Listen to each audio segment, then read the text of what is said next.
美国不断炒作台海问题，却又一再延迟对台军售交付，这葫芦里卖的究竟是什么药？大家好，我是吕哲。最近美国国务院表示不会加快此前延迟交付的对台军售武器。不久之前呢，美国总统拜登刚刚动用了总统拨款权将首批对台军售的毒刺防空导弹运抵了台湾地区。那时候民进党当局还对美国能够加快武器交付充满了希望屁颠的，没想到这么快就被美国又浇了一盆冷水。说起来美国对台军售交付向来那都是先交钱后交货那这个货交不交还另一说，那这一点同样也是饱受岛内人民的诟病认为这是一项不平等的条约。而这次对台军售也一样，即便是美国一再延迟交付，可是台当局的打款那是一刻也不能怠慢。不过以美国对台海问题的热衷度，确实没道理一再延迟对台军售武器的交付了吧？尤其是在最近，你看中美两国军舰在台湾海峡的对峙，解放军不仅对美国军舰像这样的外部势力亮明了态度和决心，同样也对台独势力进行了震慑。按理说，这样的情况之下，美国方面应该很清楚，民进党当局对这批武器那是多么的渴求却仍然没有按时交付。我们不禁要问，这美国葫芦里到底卖的什么药？仅仅是想骗点钱吗？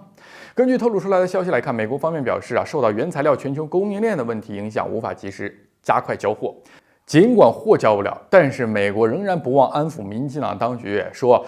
已经想尽一切办法要考虑对台军售武器的交付了，但确实是资源有限，能力有限实际上呢，美国这话这一半真一半假，怎么说呢？真的部分当然是美国库存和生产能力确实不足。一方面是从俄乌冲突以来美国就不断的对乌克兰提供各类军事援助，现在已经高达超过500亿美元。这么大规模的军援对于美国库存也消耗非常大。美国防长奥斯汀也说了，由于给乌克兰提供了军援武器，美国相关库存大幅度的降低。另一方面呢，就是美国所提到的原材料和全球供应链的问题。此前，中国商务部就公布了对美国2家军火商的这个实施制裁，尤其是提到禁止中国公司和这2家军火商的这个交易往来而这其中自然也包括了稀土的出口。这一招可以说是利用了中国的稀土领域的优势，卡住了美国军售上的脖子。那么美国对台军售自然会受到了这样供应链的影响。除了交不了货对于美国所说的想交货的真实性，我们要大打一个问号。实际上美国就不是什么有心无力而是既无心也无力。怎么说？首先我们从美国对台军售的武器装备来看，台当局购入的武器和美国的设想是有所出入的。对于民进党而言，买美制武器无疑是为了以武拒统，自然是想买大型的、先进的这些高杀伤力的。但对于美国来说，是一门心思的想要打造那种不对称的战力，想要以小博大这种巷战消耗，自然不愿意出售这些大型武器装备了。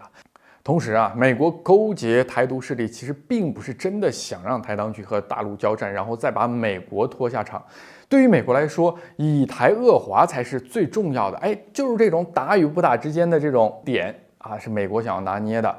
所以这张台湾牌才有用，而不是把这个台湾牌彻底的打出去。而通过一次次的延迟交付对台军售呢，那能够在无形之中制造紧迫感，给民进党当局增加这种压力，进而不断的加深民进党当局对美国的依赖心理。对此呢，将台湾地区的利益和美国进行捆绑，就会使得其一手策划的台湾问题越来越绕不开美国，实现对中国的压制和打压。不过呢，美国可能真的是世界霸主当久了这算盘打的是叮了当啷响但没算到的是，我们在台湾问题上的态度如此强硬。从美军派出侦察机到南海空域挑衅，再到中云号驱逐舰跑到台湾海峡找茬，中国的态度、决心和实力已经一次次的给美国亮明了。美国想要通过对台军售来分裂台湾地区，想以台制华、以台扼华，